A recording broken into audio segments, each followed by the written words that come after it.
Do you fumble and mutter when you try to explain what coaching is and how it could help a potential client? Well, you're not alone. Loads of new coaches struggle to explain how valuable coaching is, and that explaining the difference between coaching and consulting, or coaching and therapy. This video is going to help you quickly and easily learn how to answer that question, what is a life coach? And the question, what is coaching? This is one of the things that you must be able to do to become a successful life coach so you can get more coaching clients and start your coaching business off right. Watch this video, and next time you're talking to a new client, you're going to be all set up with this easy to remember explanation. If you're new around here, welcome, and make sure to hit that subscribe button and the bell so you'll be first to be notified each week when a new video drops. Let's dive in.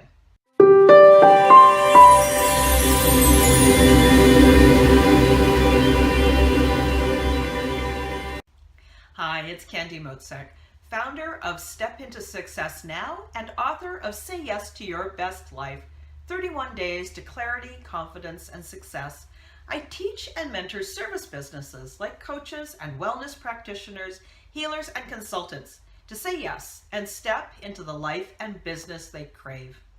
It's funny how difficult it can be to explain exactly what coaching is. I think it's because this is still a relatively new field, and while many people have heard the word coach or the phrase life coach, they don't really know what it means. They equate that word coach with a sports coach, but a life, executive, leadership, or wellness coach plays a very different role, so the confusion starts. Here's an example that many coaches have had, and I'm curious if you've ever experienced anything like this before too. You're at an event, having a conversation, and you find yourself telling someone how excited you are about your new coaching business, and they say, "So what exactly is coaching?" And in response, you find yourself fumbling and mumbling and trying to explain and make sense to someone who has never been coached before. Maybe your response sounds something like this. Well, yeah, coaching is really great. We talk and I ask you questions, and eventually your life becomes so much more fulfilling and you experience this awesome transformation, but you really have to try it to understand. And at the same time, you're thinking to yourself, holy crap, I am an intelligent person and I'm a well-trained coach. Why can't I get my foot out of my mouth? Why do I feel so embarrassed? It's like I don't even know what I'm talking about. My stomach feels tight just as I talk about this too, because I used to have that challenge too. And I found a great way to explain coaching, and that's what we're going to talk about today. So no longer will you avoid talking about your business, because that is one of the worst things you can do. If you don't talk about your business and what you're doing, your business is never going to grow. So I learned this explanation a few years ago when I was just starting out too.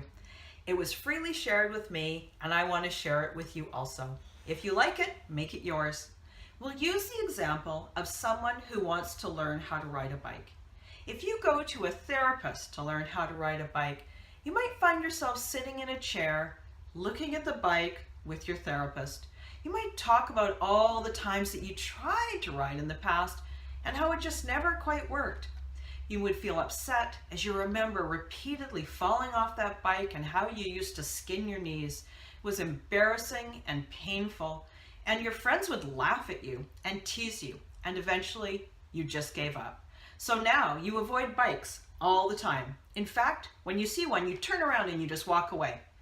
Now with a therapist, you're going to talk about those feelings, you're going to talk about the dysfunction of the situation, and your therapist is going to help you with their many skills and expertise and examine the past. Then they would encourage and support you in your healing journey. If instead you went to a consultant to learn how to ride a bike, that consultant would interview you.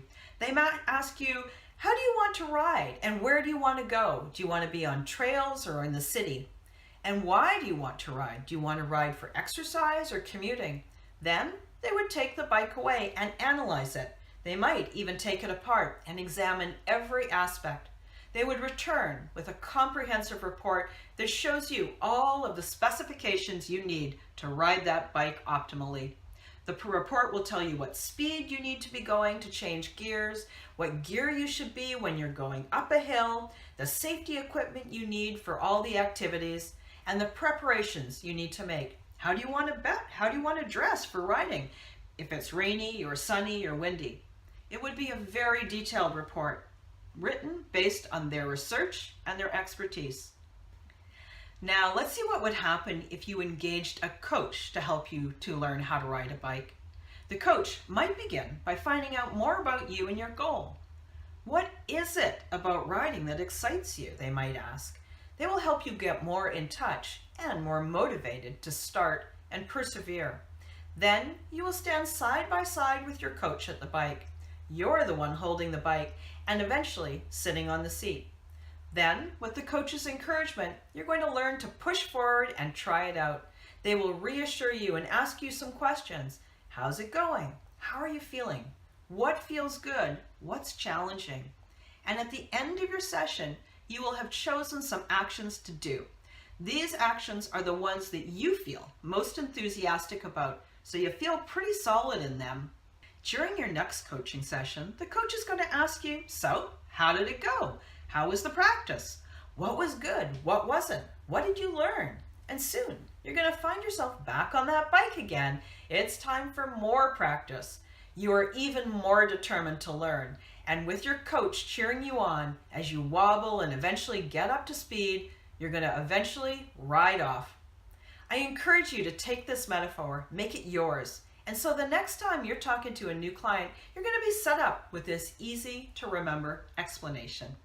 I really hope you enjoyed the video. If you did, I'd love it if you would hit like, give it a thumbs up, and share it with anybody else that you think would enjoy it too. And make sure to leave a comment below. I hope this gives you more confidence as you grow your business, so now you can go forward and continue to build a profitable coaching practice with your skills and your passions. Again, if you liked the video, make sure to hit that like button and don't forget to subscribe. I will see you next time. Thanks so much for watching.